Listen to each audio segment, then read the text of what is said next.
Sir नागपुरात हिवाळी अधिवेशन सुरू होताच विजय वडेट्टीवारांनी वेगळ्या विदर्भाचा पत्र प्रस्तुत केला. त्यालाच आता सपकाळांनी म्हटलं आहे की वेगळ्या विदर्भाचा विषय जो आहे तो फडणवीसांनी काढला होता, मात्र फडणवीस आता गजनी होत आहे.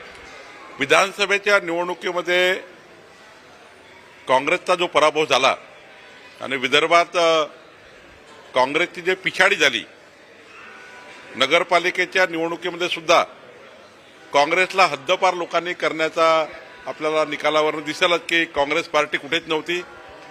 त्यावरनं घाबरलेले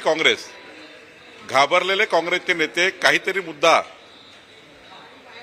जो त्यांचा अजेंडा कधीच नव्हता, वेगळ्या विदर्भाचा मुद्दा कधीच अजेंडावर नव्हता, पण घाबरून आता जनतेसमोर कुठला मुद्दा घेऊन जावा म्हणून आता वेगळ्या विदर्भाचा मुद्दा काँग्रेस पार्टी काढताय. पण हा मुद्दा भाजपाचा आहे, हा मुद्दा आमच्या अजेंड्याचा आहे, या मुद्द्यावर आम्ही काम करतो आहे. हा मुद्दा भाजपच्या अजेंड्यातून बाहेर गेला नाही आहे आणि आम्ही या ठिकाणी वेगळ्या विदर्भाच्या बाजूनेच त्या ठिकाणी पहिल्यापासून काम करतो. आणि देवेंद्र फडणवीसजी सुद्धा, माननीय मुख्यमंत्री सुद्धा कधीही वेगळ्या विदर्भाच्या बाजूनेच त्यांनी या ठिकाणी आतापर्यंत भूमिका ठेवलेली आहे. कुठल्याही परिस्थितीत भारतीय जनता पार्टीची भूमिका ही वेगळ्या विदर्भाचीच आहे. त्यामुळं आता घाबरलेले नेते, घाबरलेले पक्ष हे आता काहीतरी या जमिनीत, विदर्भाच्या जमिनीत काहीतरी आता उगवाला मिळेल म्हणून तो मुद्दा ते काढतात आहे. मुंबईतील सायन प्रभागातील एक भूखंड आहे, तो विश्व हिंदू परिषदेला देण्यात आलेला आहे. त्यावरती काँग्रेसनं आक्षेप घेतलेला आहे. काँग्रेसच्या 1000 संस्था मी दाखवतो ज्यांना सरकारने भूखंड दिले. आता प्रयोजन काय असेल? शैक्षणिक असेल, आरोग्य असेल, वैद्यकीय असेल. या राज्यामध्ये कुठल्याही संस्थेला आरोग्य, शिक्षण, वैद्यकीय कारणास्तव आपण लीजवर भूखंड देत असतो. खरं तर त्यामध्ये कुठलाही पक्ष, जात, धर्म, पंथ आपण पाहत नाही, कुठल्या व्यक्तीचाही पाहत नाही.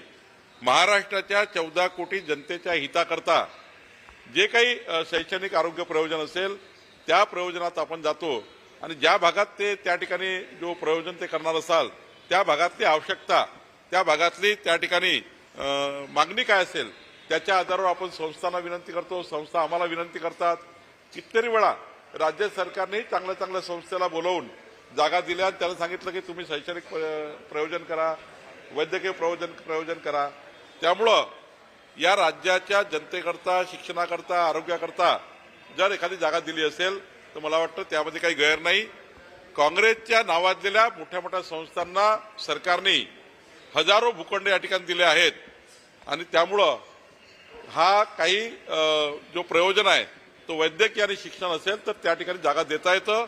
अनेक महसूलच्या जागा आम्ही रोज देतो आणि त्यामुळं मला वाटतं केवळ काँग्रेस पार्टी याच्यात राजकारण करत आहे. आमदार कृष्णा खोपडे यांनी आय.एस. तुकाराम मुंडे यांच्या विरोधात एक लक्षवेधी दाखल केलेली आहे, मात्र त्यावरून आता त्यांना धमकीचे फोन आल्याचं त्यांनी सांगितलेलं आहे. या प्रकरणी ते तक्रार देखील दाखल करणार नाही. मला असं वाटतं की कृष्णा खोपडेजी जेव्हा सभागृहामध्ये होते महानगरपालिकेत तेव्हाचे काही विषय असतील तेव्हा त्यांनी तुकाराम मुंडेजी कमिशनर असताना काही त्या ठिकाणी आक्षेप त्या ठिकाणी कुठल्या कामावर असतील तर त्यामध्ये तेव्हाचा विषय घेऊन काही लक्षवेधी लागली असेल, आता मी ते बघितली नाही.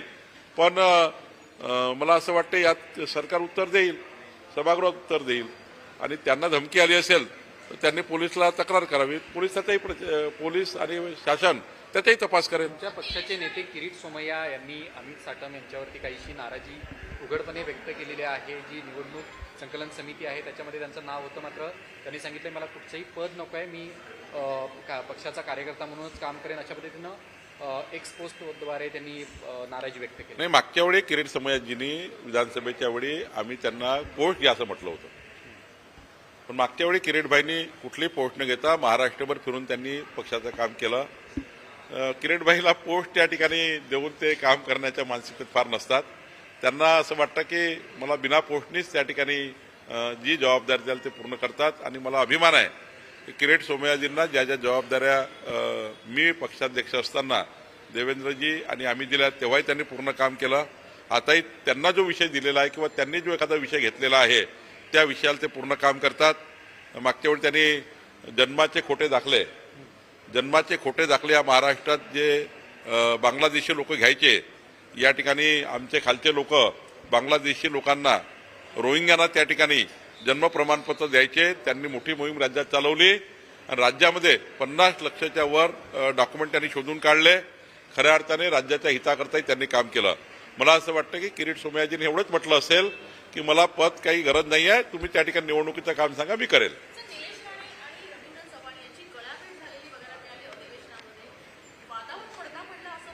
मी वारंवार आपल्याला सांगायचो, मतभेद होऊ शकतात, मनभेद नाही. रवींद्र चव्हाणजी, निलेश राणेजी किंवा महायुतीमधल्या कुठल्याही नेत्यासोबत आपले मनभेद नाहीत. एकंदरीत महायुती एकसंघ आहे. काही वेळात प्रचारादरम्यान एखादा ठिणगी पडली असेल तर ती निवडता येतं एवढी क्षमता भारतीय जनता पक्षाच्याही नेत्यामध्ये आहे, शिवसेनेमध्ये आहे आणि राष्ट्रवादीमध्ये आहे. त्यामुळं कुणी हे समजत असेल की आमचा फार वितुष्ट झाला आहे, आता आमचं काही जमतच नाही, आता हे काही मारपीटच करणार आहे, हे जे समजतात ते काही खरं नाही आहे. खरं हेच आहे की आमचे मतभेद नाही आहे, मनभेद नाही आहेत, मतभेद आहे ते निवडतात.